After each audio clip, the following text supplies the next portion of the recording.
Magandang araw, ako po si Sir Ariel, ang ALS lover ng Edtech Unit.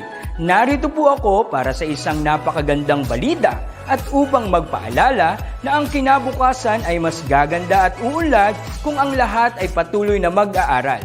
Sa edukasyon sa ating bansa, tiyak na walang maiiwanan sa pag-abot ng mga pangarap.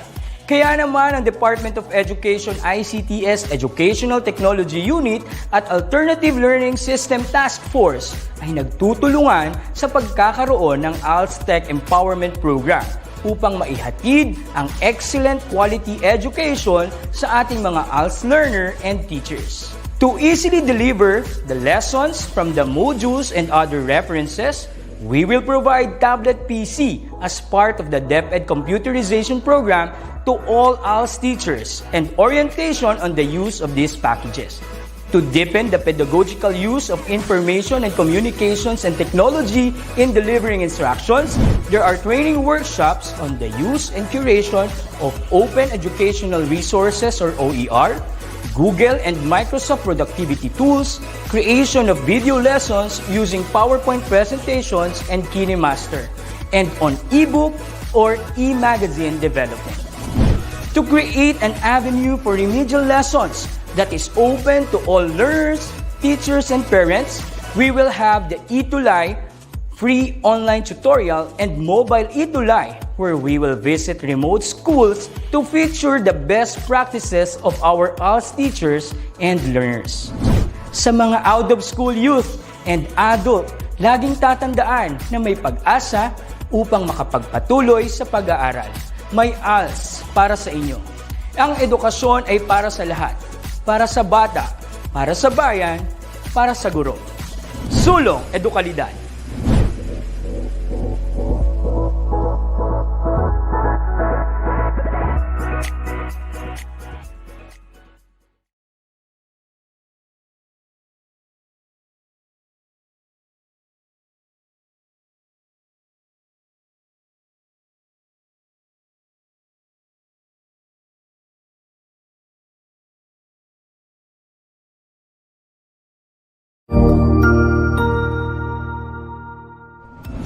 Magandang araw, Sir Wilbur po, at your service.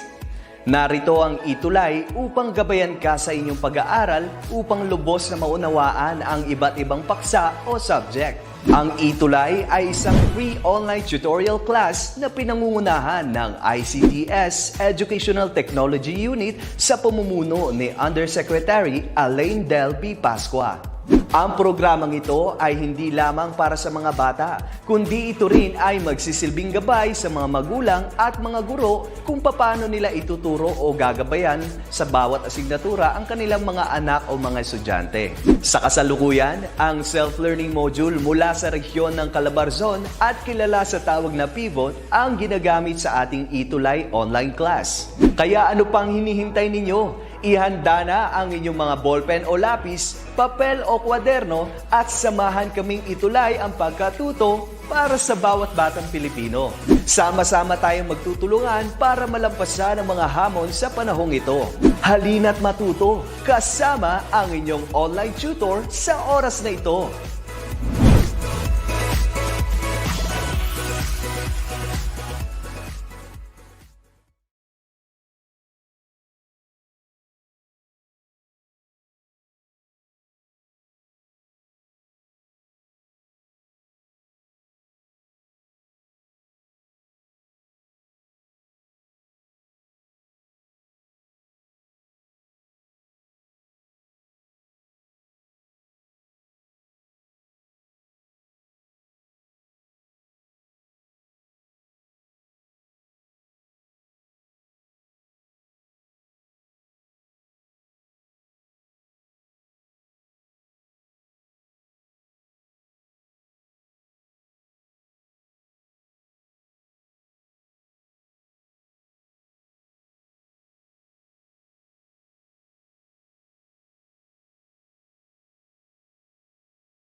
Jen, Ma'am Rosel Sabido, our ETS, Education Program Specialist in Alternative Learning System po.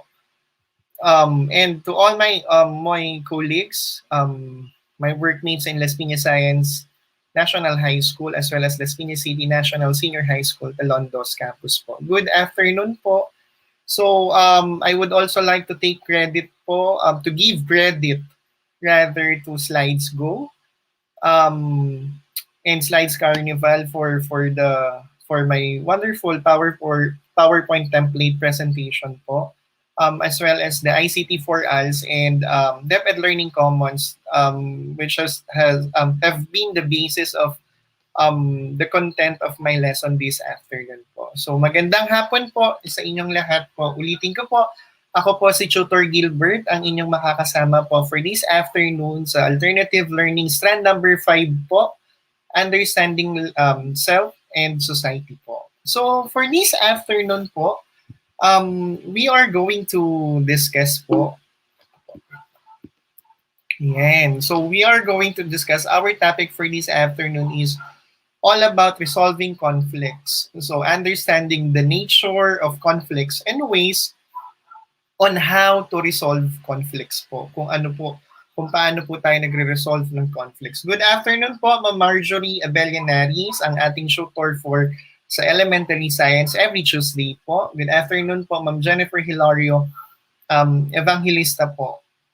Good afternoon po. So, last week we discussed all about population. So, ano yung mga epekto ng mga bansang may malalaking populasyon at bakit nagkakaroon ng malalaking populasyon. So, we studied and discussed fighting for overpopulation. For this afternoon, what we are going to discuss is how to resolve or what understanding or how to understand the nature of conflicts and how we resolve or how we manage different conflicts na na-encounter natin. So let's proceed to our discussion for this afternoon po.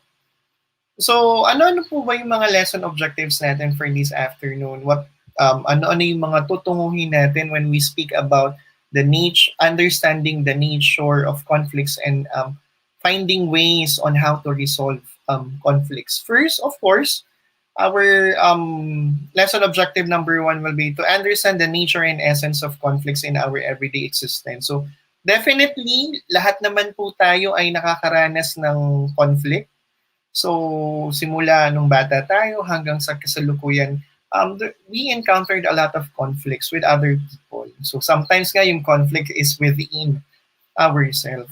So, but most, ang i-discuss natin, we will be focusing our attention on the conflicts exist between us and other people. So, interpersonal po ang point of discussion for this afternoon.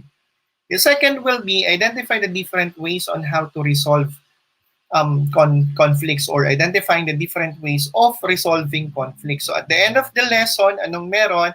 I hope you will gain some insights on how we can resolve conflicts whenever we are confronted with different types of conflicts. Ano ba yung mga possible na pwede natin gawin? And last one, to explain the positive effects of conflicts.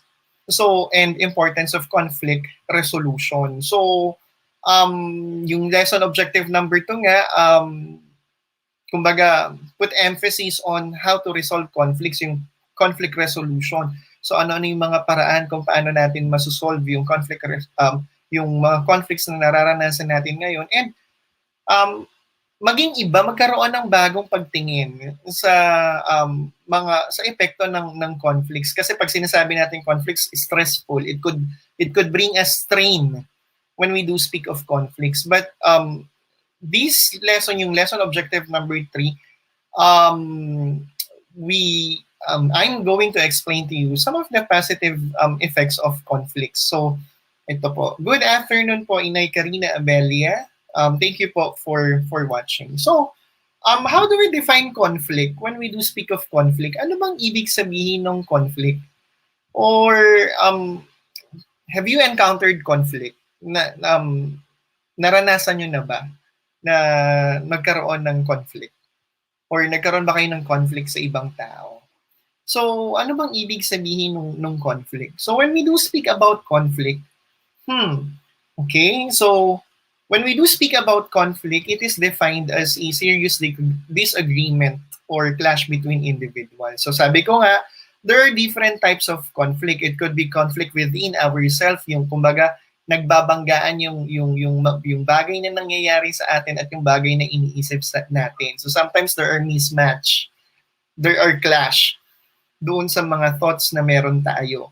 So again, hindi ito yung conflict, uri na type of conflict that we are going to discuss this afternoon. So there are conflicts naman that exist between you and other people. So sabi nga, when we do speak of conflicts, it is defined as a serious disagreement or clash between individuals sa magkakaibang tao. So these are interpersonal conflicts. So ano ba yung mga dahilan bakit ba nagkakaroon ng clash? Serious clash or serious disagreement between individuals. Sometimes it tends to develop arguments, di ba, with other people that could strain relationships. Na meaning to say, nag-strain yung relationship, nagsasuffer yung relationship up until to the point na hindi nasisira na yung relationship. More than the strain, nasira na. Breakage of relationship. So ano ba yung mga dahilan nung conflicts when we do speak about conflicts? Ayan. So when we do, good afternoon po, Ma'am Jennifer Hilario po. So again, when we do speak of conflicts, ano yung mga dahilan nito? Ayan. So conflicts exist because different people and different groups of people have different values. So that's very normal sa tao since different norms, different value system, different beliefs were socially constructed at pinanganak tayo at lumaki tayo sa iba't ibang environment. Anong meron? Dito nagkakaroon ng dahilan para magkaroon ng di pagkakaunawaan or conflict sa dalawang tao na magkaiba yung paniniwala. So the first one will be there could be a difference in values na pinaniniwalaan. Say for example, yung mga value system or practices na pinaniniwalaan natin. Say for example, religion. Di ba? There could be religious conflicts. Just like what is happening now in, of course, aside from its historical, it's still religious conflicts. Yung nangyayari ngayong digmaan or giyera sa Palestine and at the same time sa Israel. Good afternoon po, Ma'am Marie Cardasa. That's why we consider conflicts exist because there is a difference in the values or in terms of religion ng iba't ibang mga tao. So magkakaiba yung mga paniniwala natin. What else aside from values? Magkaiba yung value system. Magkaiba din yung kultura na kinalakihan. Very good. So, 'di ba? Isinasabi nga na kahit nasa isang bahay na halimbawa when two people join together under the sacrament of marriage, hindi naman maiiwasan na yung mag-asawa hindi mag-away. So still, nag-conflicts exist kahit sa mga mag-asawa. Bakit? Kasi magkaiba sila ng kulturang kinalakahan, magkaiba rin sila ng kultura kung paano sila ipinalaki ng mga magulang nila at yung mga value system na pinaniniwalaan ng kanilang kinalakihan. So that's why hindi pa rin maiiwasan, hindi pa rin safe zone yung bahay when we do speak of conflicts. There could be a conflict in terms of culture, magkakaiba ng paniniwala. So say for example, halimbawa yung pagsusuot, yung tamang pagsusuot ng damit, specifically halimbawa ng mga babae, of course in the traditional countries, big deal yung pag-iisip na dapat ang suot ng babae ay hindi maigsi, dapat ito ay mahaba. Of course, for those countries following the liberalism philosophy and culture, anong meron? It's not big deal at all.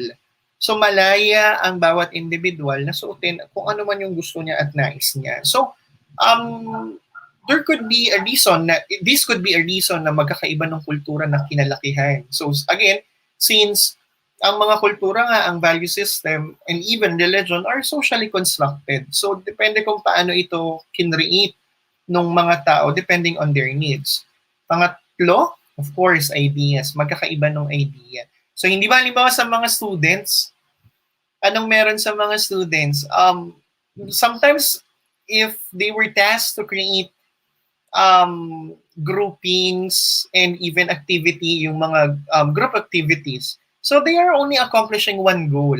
However, bakit nagkakaroon ng conflict? Bakit hindi ka agad smooth yung process? It's just because they have different sets of ideas. Bakit? Kasi nga, magkakaiba sila ng background, magkakaiba sila ng value system, magkakaiba din ng culture. So, even ideas on how to resolve the specific situation, yung same situation, yung mga taong hindi pa rin nagtutugma, there are still disagreements pagdating on how to look at things. Fourth will be goals. Ito naman po, yung mga layunin at tunguhin sa buhay.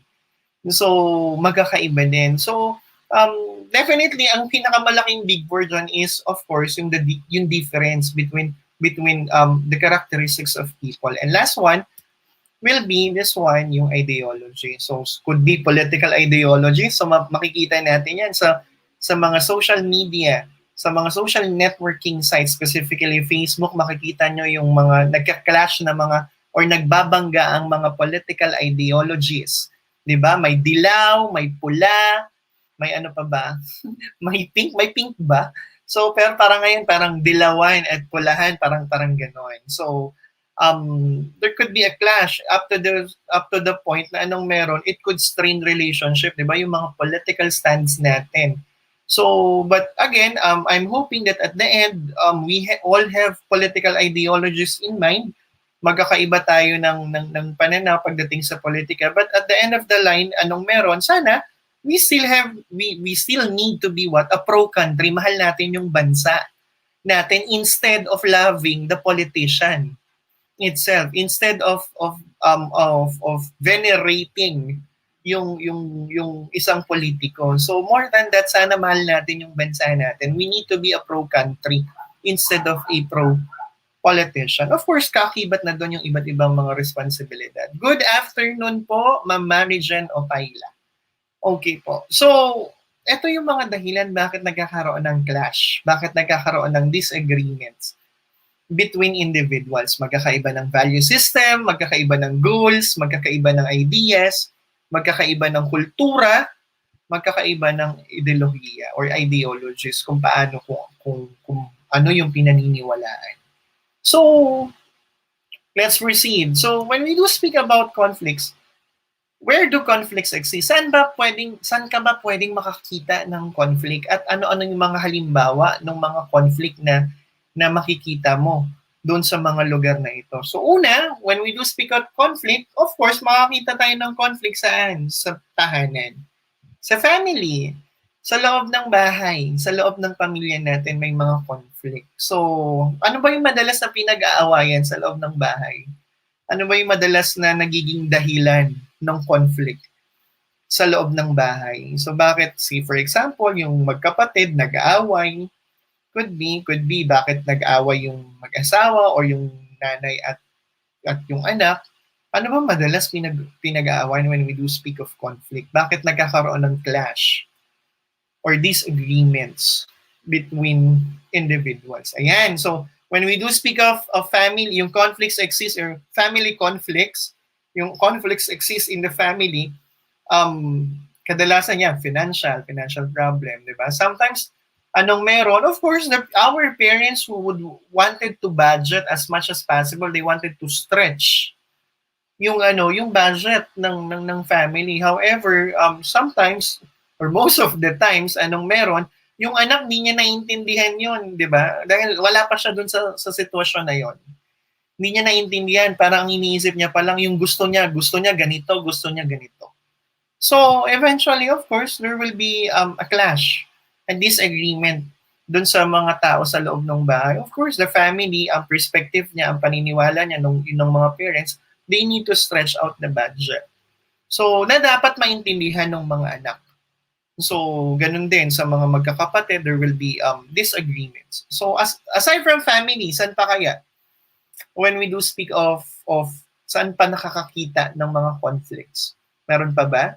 Again, so when we do speak of aside from family, yan, sa workplace, sa trabaho. So, kahit naman sa good afternoon, Sir Jel Kilala. Thank you for watching. And supporting, sir. Workplace. So, sa workplace naman po, anong meron? Yan, nag-exist din po yung conflicts.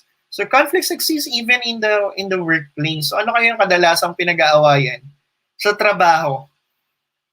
Meron ba? Ayan. So, favoritism. Tama. So, 'di ba? Sometimes may favorite si boss. yung pinaka-boss natin. Ayan. So, works. Hello po. Good afternoon din po, Sir LJ Kiambao, ang ating tutor po sa AL sa Filipino. Thank you po, Sir LJ. So, sa work. Ayan, sabi ni Ma'am Marjorie Abellanaris, pagkain. So, sa workplace, may nag-aaway sa pagkain. Kapag lunch. So, kapag lunch, pag di namigay ng ulam or ng baon or ng lunch. So, aside from that, yan, favoritism, ano pa kaya? Ayan, inggit, di ba? So, yung being envy of. Diba? So, sometimes in the workplace, kahit kasama na natin palagi, diba? Sometimes di maiiwasan yan. There are still people na anong meron, being envy of dun sa mga bagay na meron ka. So, and at the same time, yun nga, sa workplace, yung favoritism, kumbaga, isa rin yan sa mga nagiging dahilan ng conflicts. So, right, sabi ni Inay Karina Abelia. So, yung mga karapatan, tama, there are abusive na mga boss. Diba? So, pag ganun yung nangyayari, nagkakaroon ng conflict, and sometimes the employees would wanted to assert their rights. Kaya nga nagkakaroon ng conflict. So, there will be disagreement. Yan, iba-ibang paniniwala, sabi ni Sir LJ, kaya nagka-clash. Tama. So, imagine, magkakaiba tayo ng magulang, magkakaiba tayo ng kulturang kinalakihan, tapos nasa isang working place tayo. So, eventually, kunyari sa aircon, so yung iba, hindi naman sanay sa aircon. So, could be yung aircon magiging dahilan din ng conflict. So, thank you po, Sir LJ. So, this one, pangatlo, saan pa kaya? So, we have family.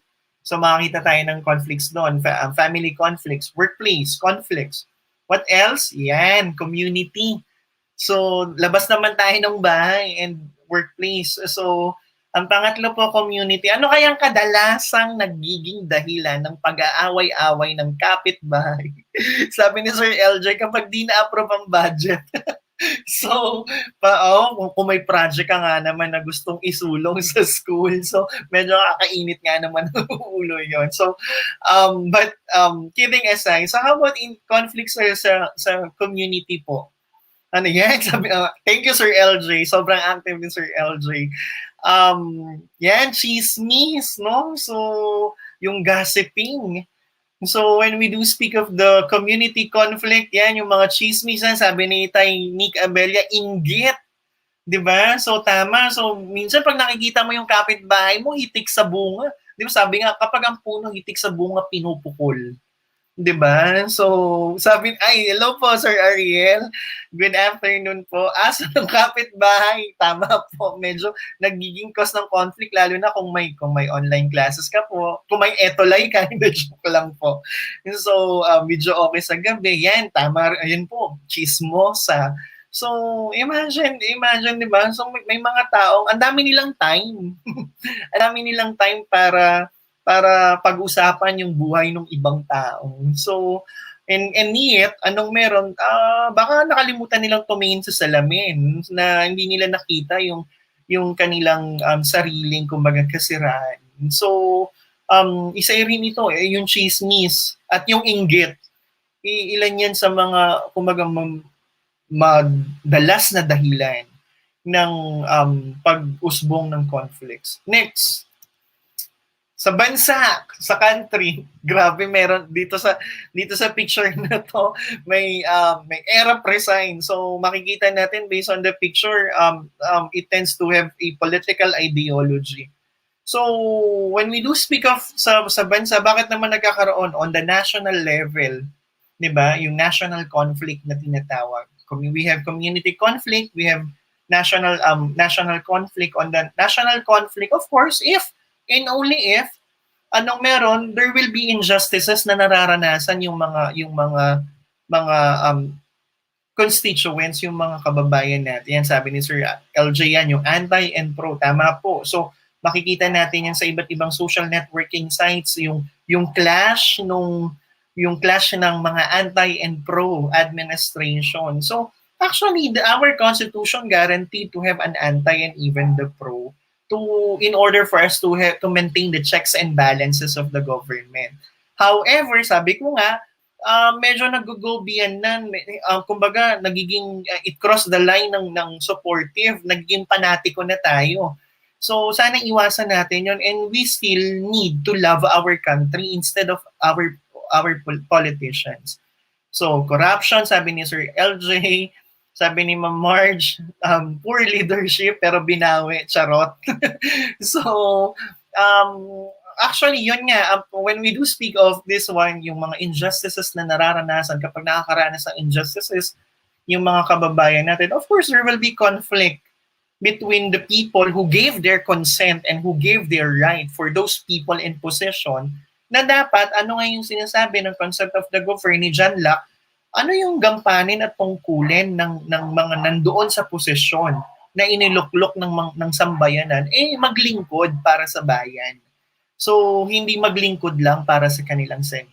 So, this one, we have family, we have community, we have workplace, and we have country. And ano pa kaya? Last one, ayan, international arena, yung sa world. So, we have if we have national conflicts, meron din naman po tayong international conflicts. So, kahit yung mga bansa, so when we do speak of international conflicts, yung mga iba't ibang mga bansa, our world leaders, sila rin ay nagkakaroon ng disagreement. So, yan, sabi ni Ma'am Marjorie Abella, yung issue ng maritime dispute doon sa West Philippine Sea issue. Of course, if West Philippine Sea, we are claiming it na sa atin ito. So, syempre yung the other part or the other party will be they will be claiming it that it should be called as the South China Sea. So, sa pangalan pa lang dito na nagkakatalo. Yan, sabi po ni Inay Karina Abella, rights, yung mga karapatan na isinusulong ng lahat ng tao. Sir LJ, racism, tama po, very good po. So, yung racist, di ba, sa Miss Universe, di ba, si Miss Canada, medyo umugong yung usapan. So, it reached on the international level. Why? Kasi mga iba't ibang mga bansa, they show their sympathy doon sa candidate na nabash dahil lang sa kulay niya. So, these are some of the issues or concerns na bakit nagkakaroon ng conflicts in international arena. So we have maritime dispute, territorial dispute, and even security issues kagaya nga nung nangyayari sa Palestine at saka sa Israel, yung territorial dispute. So, and of course, there yung mga national security concerns. So, again, based doon sa mga naimigay from family, workplace, community, national, and even international or world, makikita na conflict is everywhere. So no one can escape conflict, di ba? So siguro naman simula bata tayo hanggang sa lumaki tayo, meron tayong conflict na naramdaman. Yan, din sabi ni Itay Nick Abella, disregard the UNCLOS, yung United Nations Convention on the Law of the Sea. Tama. So, diba? Under the Hague Tribunal, there was a result. However, when we do speak of conflict, of course, there's still parang insisting of the power. Sino yung mas makapangyarihan? So, that's why there is what we call, there is a high disregard when we do speak of yung mga agreements na nag-exist. So, let's proceed. So, again, 5 po kung saan natin makikita yung conflict. So, it could be on a personal level, yung sa tao, or it could be a group, or could be a sector, it could be an organization, or ito nga sa mas malaking arena, it could be a country to country ang conflicts or disagreement na nangyayari. Okay. So, dahil alam natin, because of the first part of the lesson, anong meron? No one can escape conflict dahil nga from yung pinaka-basic hanggang sa pinaka-mas malaki, which is the international arena, yung world or international arena, hanggang doon may conflict, hanggang sa pinaka-mababa on the smallest political unit of the society, hanggang sa pamilya, hanggang sa pinakamalaking saklaw, no one can escape conflict. Lahat may, kumbaga, nag-exist, pwedeng mag-exist ang conflict. What can we do about this conflict is that we manage conflicts. So, this lesson entails us to discuss what are the different methods in managing conflicts if we cannot escape conflicts, kung hindi natin maiiwasan ang conflict. So, there are different ways on how to manage, or there are different methods on how to manage conflicts. So first one, ayan, medyo parang ayaw niya. So the first one is avoidance. Yan. So isa sa mga method ng on how to manage conflict, iwasan mo. Avoidance. Iwasan mo yung other party, could be. So when we do speak of avoidance as a method of managing conflicts, in this method, people avoid people involved in conflict tend to shy away from talking or meeting each other. So iniiwasan nila yung other party or yung na involved in the conflict, yung nakaaway nila, yung hindi nila nakasundo. So avoidance could help managing conflicts. Why? It's just because avoidance can give us a time for cool off. 'Di ba? Halimbawa, galit na galit ka. Tapos every time na doon sa emotion, sa peak ng emotion mo, ang ginagawa, lagi naman kayo nagkakasalubong, darating yung panahon, magbabangga talaga kayo niyan. So instead of, anong meron, isa sa mga methods of managing conflict is what? Avoidance, iwasan. So it provides time for cool off. So, bakit? Nakakapag-cool down ka, and at the same time, mas nakakapag-isip ka ng maayos. When you do speak of managing conflicts. So, avoidance can give you a time for cool off, cool down, and give you also a time to think of kung paano mo i-resolve yung conflict. Baka may mas maayos ka pang pwedeng sabihin, may mas maayos ka bang paraan when you do speak of managing conflicts po. So this is the first method of managing conflict. Avoidance po. Pangalawa po, yan, this one. Ayan, yung isa, parang humihingi ng pasensya, yung isa, okay lang. Okay na. So, or kumbaga yung isa, pwedeng nag-argue, yung isa, okay na. So, ano pong tawag dito? Yung pangalawang method po ay tinatawag na accommodating or accommodation. So, kanina avoidance, ngayon accommodation. So, accommodation happen by means of when one party ay, of course, disregard yung feeling, yung galit, yung anger na nararamdaman niya, but instead think of the importance of the relationship. So in this method, when we do speak of accommodation, people involved in conflict give more importance to their relationship rather than their feelings. So, anong meron dito dun sa feeling nila, na galit sila, yung gusto nilang manalo or gusto nilang i-insist yung na tama sila, the other party accepted na siguro may mali siya, anong meron, that's a form of accommodation.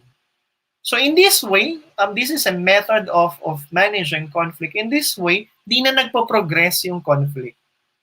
So, dito makikita when we do speak of managing conflict, there is someone who is very humble enough to stop the conflict from progressing. So, this is accommodation. So of course, ibang bagay kapag dalawa sila ay nag-approve na. Ngayon, kung dalawang bagay, nag-approve sila, ayan, ito yung kamay, nag-shake hands sila. So anong meron dito? This third method of managing conflicts ay tinatawag na compromising. So we have accommodation or accommodating, we have avoidance, and the third one will be compromising. So kung kanina, sa accommodation, may isa na nag-do away doon sa pag-progress ng conflict. Dito sa compromising, anong meron? Dalawa sila. So, in this method, anong meron dito sa method na to? The person gives equal importance to his or her relationship with others po. So, meaning to say, both of them agreed that they could lose some, but they can gain more. So, nag-usap, nag-compromise, and end up, of course, to settling the conflict.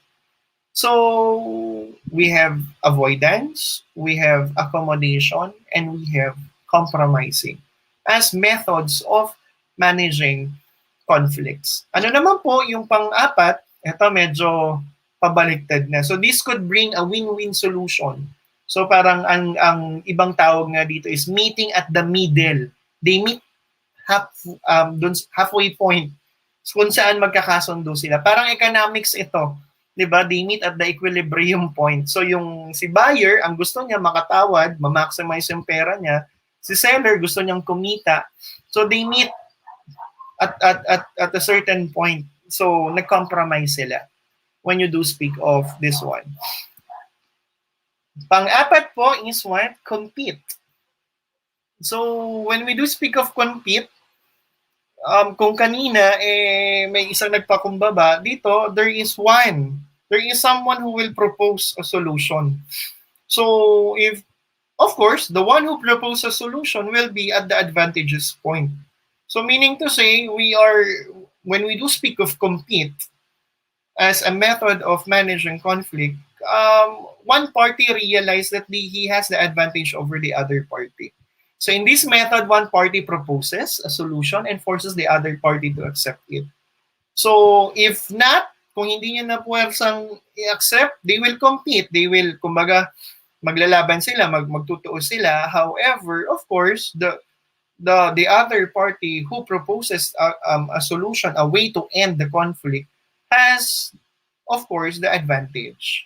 So when we do speak of compete, so medyo may power relation na when we do speak of compete. So, ito po yung pang-apat. Pang-lima, when we do speak of yung the fifth naman po, ayan. So, parang, ito mas evident na. Ayan, threatening. So, may takot na. Kanina nag-propose lang siya. Nagpo-propose ng solution. But of course, sabi ko nga, the party that proposes the solution have realized that they have the advantage over the other party. Pag kay threatening, hindi na propose. Anong meron? They wanted to impose.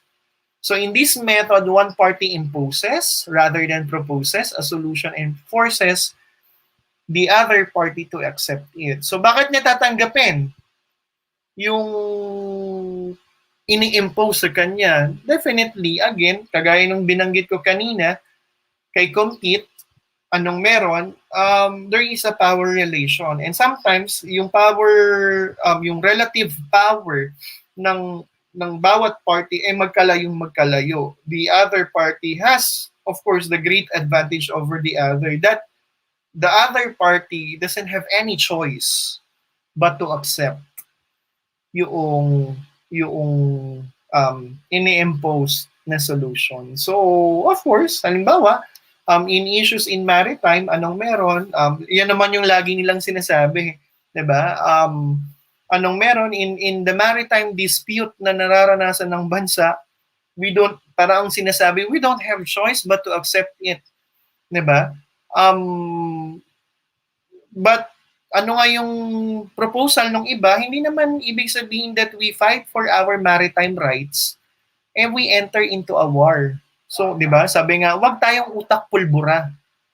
so hindi ibig sabihin that we will be insisting our rights and we will be entering into war. No, hindi na katulad dati yung yung pagsettle ng dispute. Of course, in ancient history, it's very normal yung digmaan. It's very normal. It's the norm of different states and different powerful civilization that there is no way but to enter into war because that's the way to handle yung or to settle the dispute. Kumbaga kung dati yun yung managing conflicts nila. Pero ngayon hindi na ganoon. So anong meron? There is the existence of the United Nations.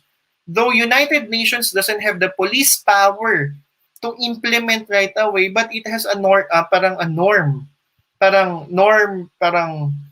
meron itong norm na sumunod yung mga bansa. So anong meron? We do it in diplomatic ways instead of thinking na makikipagdigma tayo. Alam naman nating malakas yung China. But the thing is, we can still assert our rights through diplomatic means. Like, kagaya ng ginawa natin dati in the Hague Tribunal. Anong meron? Nilabi yan sa United Nations, di ba? Under the Hague Tribunal. So, nanalo ang Philippines over China on that Hague Tribunal. So, however, sana pinaninindigan natin because we were back up of the Hague Tribunal as well as some of the member states of the United Nations. So, ganun po. Huwag po tayong utak pulbura na digmaan lang yung nasa isip natin when we wanted to assert our rights in terms of maritime dispute. So, mahalin pa rin natin yung bansa natin. So, this one. Next, when we do speak of the last one, yan, confrontation. So, eto na yon. So, when we do speak of confrontation, it is the method in which both parties wanted to resolve the conflict through violent means. So, meaning to say, eto, pareho na sila mag-stand off. So, confrontation through violent means. Ito na yung ito na yung nag-iisip ng digmaan kaagad. So, of course, anong meron dito? This could only result itong ganitong situation if and only if both parties recognize the capabilities of their capabilities as equal to other parties. So, syempre, kung tingin nila, kaya nila, might be. So sabi ko nga, kagaya dati, that's why when we studied our histories, yung Asian and even the world histories, mapapansin nyo, puro digmaan yung makikita nyo, mababasa nyo. Why? Because that's the norm on how to settle disputes and how to manage conflicts. Pero nga, dahil nga, because of the existence of the UDHR, Universal Declaration of Human Rights, and the existence of United Nations, anong meron? There is a mechanism to settle dispute even at the international level. So, however, ito nga, when we do speak of confrontation, this could result a lose-lose, kumbaga, result. Na kahit may nanalo dyan, di ba? Halimbawa, confrontation, World War I, the Axis and the Allied forces, di ba? Both of them thought that they are equal in powers, that any one of those na alliance, pwedeng manalo. So, but at the end of the line, kahit may mga naging victorious in wars, may namatayan pa rin sila. So, kaya nga sinasabi na ng mga peace advocates na this could result still on a lose-lose situation. Yan, sabi ni Nick Abella. Unsatisfaction, tama po. So, talo pa rin pag umabot tayo dito sa confrontation. So, that's why pag-isipan natin ng mabuti. So, sana nandun tayo dun sa tatlo. Avoidance, di ba? Compromising. So, sana wag tayo umabot kay competing, kay threatening, at saka kay confrontation. However, there are people na, of course, would wanted na ganito na lang ang method of managing conflicts. Next. Okay. So, if there are methods of managing conflicts, yan, pinresent natin. So, mapapansin natin that people, when confronted to conflicts, they could settle it either positive or negative. So, mapapansin nyo naman yung first three, di ba? Yung avoidance, yung compromising, hindi ba? Yung accommodating. These are positive methods of managing conflicts. However, on the other side, on the other hand, anong meron? Threatening, competing, and even confrontation could be a negative method of managing conflicts. So, anong meron? The third lesson will try to unlock what are the proper ways of managing conflicts. Ano-ano ba yung mga proper ways on how people could manage conflicts on a positive note, on a positive manner.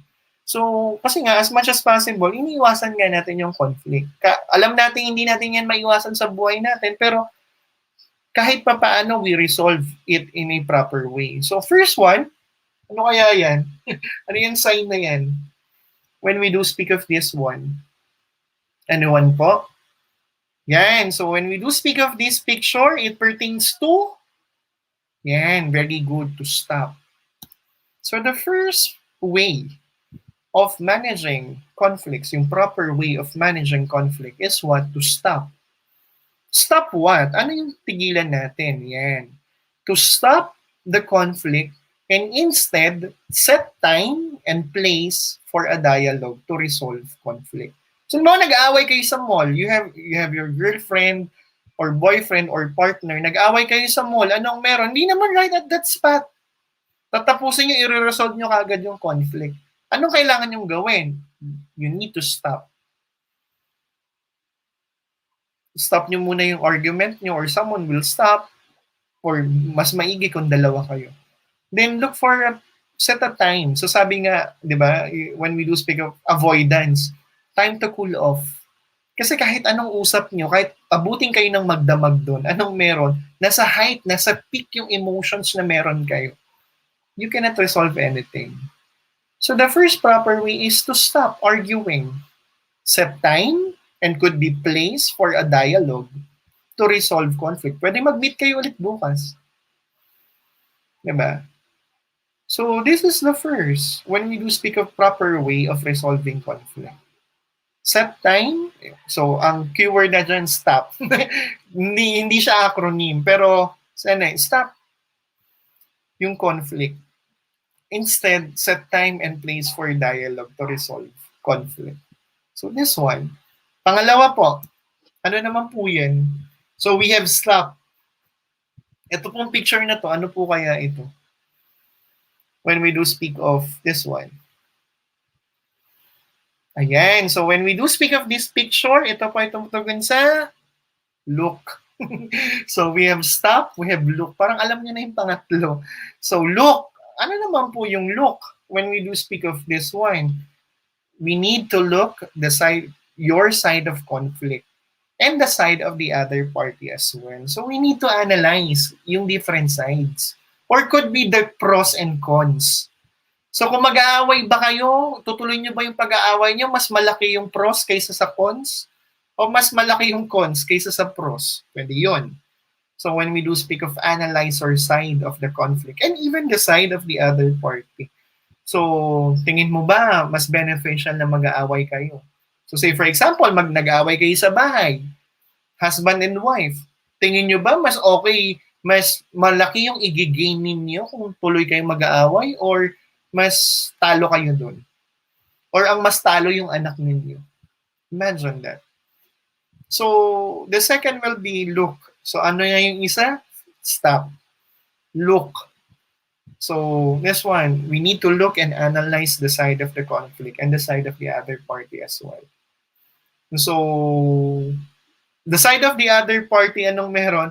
Magbe-benefit ka ba talaga? Kung talagang halimbawang aawayin mo siya or tuloy mo siyang aawayin. O wala lang, wala naman, flat affect. Wala kang i-gain. So talo ka lang, mapapagod ka lang. So that's why. Third, ano na yan? So we have stop, we have look. Ano naman daw po yung pangatlo? Yan, may tenga. Yan. So the third one will be listen. So ito po, yung pangatlo, listen. So ano po yung dapat nating pakinggan? Yan, sinasabi nga, listen more carefully to the other person instead of talking so much. So remember, yan, thank you po Sir Rico, Sarah, good afternoon po. Tama po, very good. Listen. So, anong meron? Sabi nga, we have 2 ears and 1 mouth. So, anong meron? Sana mas makinig tayo madalas. Dalawa na nga yung tenga natin eh. Kaysa lagi tayong nagsasalita. Speaking too much will not settle anything. So, remember, na when we do speak of listen, taray. So, pag ginambol nyo yan, anong meron? You can create a word na anong meron? Silent. Diba? So, we listen more, we speak ng konti. We speak less, we listen more. So, good afternoon po, Sir Rico. So, this is the third. So, we have the stop, we have the look, and we have listen. So, these are the 3 proper ways. Meron pa, when we do speak of proper ways of managing conflict. So, yan. Ano naman po kaya yan? Ano kayang ginagawa niya dun sa taas ng question mark bukod sa nakaupo? Ano kaya ito? Yan. So, when we do speak of this picture, we are pertaining to yan, think. So, we have stop, we have look, we have listen, and think. So, ano naman daw po yung dapat pag-isipan? We need to be creative and think of the other ways on how to resolve conflicts. Hindi pwedeng nag-sorry ka na, okay na yon. So marami kasing marami kasing ganung sitwasyon, nag-sorry ka na, pagka-sorry mo, akala mo okay na yung lahat. No. Kailangan mag-isip ka. You need to be creative and think of the ways on how to resolve conflicts. Hindi naman kasi pwedeng, yan, thank you po, Sir Ariel. Sabi ni Sir Ariel, huwag mahihiyang magtanong kung kung ano ba ang problema. And so, when we do speak of think, ayan, pwede tayong gumamit ng mga bridge, di ba? Yung mga tulay, yung mga namamagitan, yung mga messengers, di ba? Kung ayaw kang kausapin, you need to be creative. You need to think of other ways. Pwede naman, padala mo ng cake, tapos yung may hinihila. Joke lang. So, you need to be creative on how to resolve conflicts. Diba? So, padalhan mo ng sulat kung ayaw mong kausapin ka. O di kaya, maglagay ka na ng karatula sa pagbukas niya ng pinto. So, this one. So, we have stop, we have look, we have listen, and we have think. May isa pa, pang-5. Ano yan? So, para may magnifying glass. The 5th one will be, yan, find. So, ano kailangan mong hanapin? You think of other solution. Anong meron? Find. Continue finding a solution to resolve conflicts. Resolving conflicts is not easy task to do. Hindi yan madali. Hindi yung pag nagsabi ka ng sorry, okay na.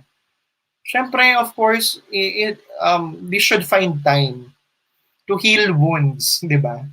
Kasi, sabi nga, when we do speak of conflicts, it could strain the relationship of individuals involved in the conflict. So, wag kang sumuko. If you wanted to save the relationship ng pagiging magkaibigan nyo, pagiging magkatrabaho nyo, pagiging magka-classmate ninyo, or pagiging magkakilala ninyo, you still need to continue finding solution to resolve conflicts. So, tandaan yung iba't ibang mga positive ways on managing conflict. Stop. So, stop conflicting each other at the moment. Anong meron? You find time and place to settle and resolve conflicts. Look at the possible pros and cons of continuing the conflict or not continuing the conflict. You see the situation, your situation and the situation. Kung mataas ba yung gain kaysa sa mawawala sa iyo, could be. Listen, yung pangatlo, hindi ba? So listen carefully sa sinasabi ng ibang tao na baka hindi mo naintindihan kasi hindi ka nakikinig. Di ba? So think of yung pang-apat. So we stop, look, and listen, then think of possible ways. Be creative in finding and resolving conflicts. And last one, find. Do not give up. Continue finding solution to resolve conflicts. Ayun po. So, and last will be, sino-sino yung mga possible na tao na pwedeng makatulong sa atin of course, we need to identify those people who can help us resolving conflicts. We have the elders. And so they don't have, kung sinasabi man natin, di matanda na sila eh. Could be, they will not match your energy, but you cannot match their wisdom and experience. So elders will still the best option na meron tayo in how to resolve conflict. So, sabi nga ni Sir Ariel, wag ka mahiyang magtanong. So, you can ask your parents, you can ask elders na meron. So, that's one. Next, kung hindi na kaya, pwede naman, barangay officials. Remember that the primary duty of barangay officials, specifically the barangay captain, is to settle disputes and conflicts within the community. So, hindi ibig sabihin nagpabarangay ka dyan, may talo ka agad. So, nandun lang sila sa settling conflicts and even disputes. Hindi na yan magpo-progress. Kung may gusto ka talagang ikaso sa kanila, pwedeng iangat natin yan more than the barangay.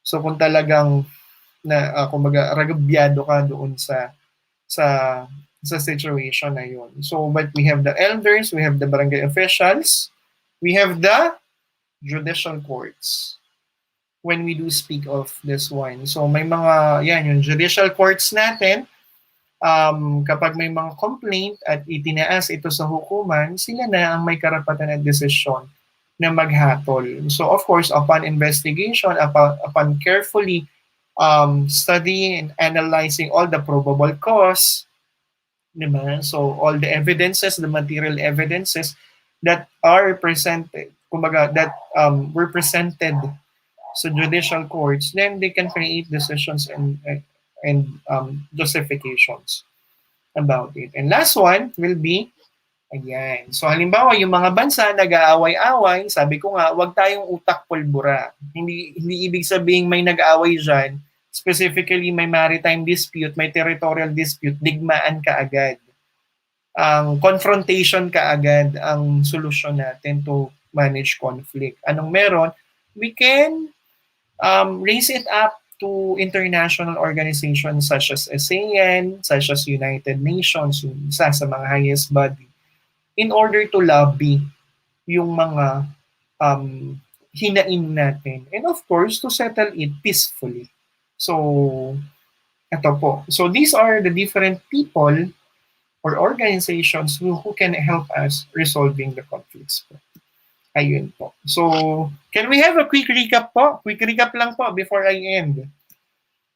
Ayan. Ano-ano po yung mga iba't ibang methods? What are the different methods in managing conflicts? If sana may naintindihan kayo, ano-ano yung iba't ibang methods on managing conflicts? Can you give at least one?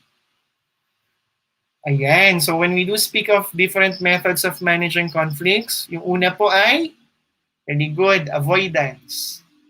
Ano pa po, aside from avoidance?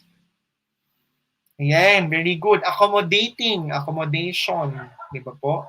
Yung nag-shake hands, ano naman daw po yun? Yan, very good po. Compromising. So we have avoidance, compromising, and accommodation. Yan, sabi po ni Ma'am Marjorie Abellanaris, avoidance. Very good po. Pang-apat po, yung nagpo-propose ng solution, compete. Yan, very good po. Compete. So, competition. Pang-lima, instead of proposition, hindi na siya nag-propose, nag-impose na siya. Ano naman daw po yun? Threatened. Di ba? Threatened or threatening. And last one will be, yung pareho na silang nag-resort into a violent form. It will be, yan, very good po. Confrontation po. So, next, who can help us manage to resolve conflicts? So again, who can help us manage and resolve conflicts? Sino-sino nga po yun? Or ano-ano po nga pong mga grupo ng tao ito? Yung una po ay, sa loob ng bahay, sila yung mga elder, sila yung mas mga nakakatanda. Yan po. So yung pangalawa po ay, yan, barangay officials. Pangatlo, yan, judicial courts. And last one will be, yan, very good po, international organizations po. So to this end, kagaya po ng lagi kong ginagawa, in every ETUlay tutorial po, anong meron, I would always end up with a saying na anong meron, with relation to this topic this afternoon, anong meron, I would advise you this quote: be selective in all your battles. Hindi lahat ng laban nilalabanan. Sometimes peace of mind is better than being right. So, yung pagiging tama natin, nandyan yan. Pero mas mahalaga pa rin yung peace of mind and even yung peace at heart na anong meron kaysa dun sa pagiging tama. So, again, as a piece of advice, we need always to be selective. Saan po? Sa lahat ng battles na kinakaharap natin. So, and always remember the different positive ways on how to manage or proper ways on how to manage conflict. So ako po, si Tutor Gilbert, ang inyong tutor. ETUlay tutor po every Thursday po sa ALS, Learning Strand number 5, Understanding Self and Society every 5 and 6 po. So wag po kayong aalis. Ang susunod po ay Digital Citizenship po with Tutor A, si Sir A po ang magkahandak po ng digital citizenship po. Last po, I would like to thank po for all those people who supported and stay tuned doon po dito po sa live ETUlay tutorial po. And thank you po Sir Bads or Tutor Bads for assisting me and giving me guidance po, technical assistance po for this afternoon ETUlay session po. Muli po, ako po ang inyong Tutor Gilbert. Kita-kita po ulit tayo next Thursday po, 5 to 6 for another Understanding Self and Society online tutorial po. Salamat po!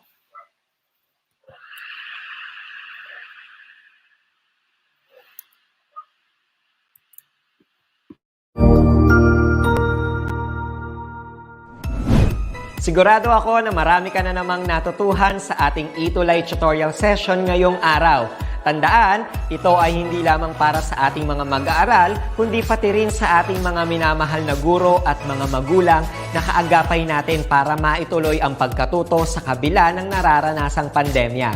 Patuloy ding sumubaybay sa DepEd TV para sa mga araling ginawang video episodes. Mapapanood ito mula Lunes hanggang Sabado, alas 7 ng umaga hanggang alas 7 ng gabi sa inyong mga telebisyon. Abangan sa Lunes mula 1:00 ng tanghali ang iba pang aralin sa ating ETUlay free online tutorial session sa mathematics. I-like and subscribe at manatiling nakasubaybay sa ating ETUlay tutorial session sa DepEd Edtech Unit FB page at Educational Technology Unit channel sa YouTube at sa DepEd Tayo at DepEd Philippines social media accounts. Paalam!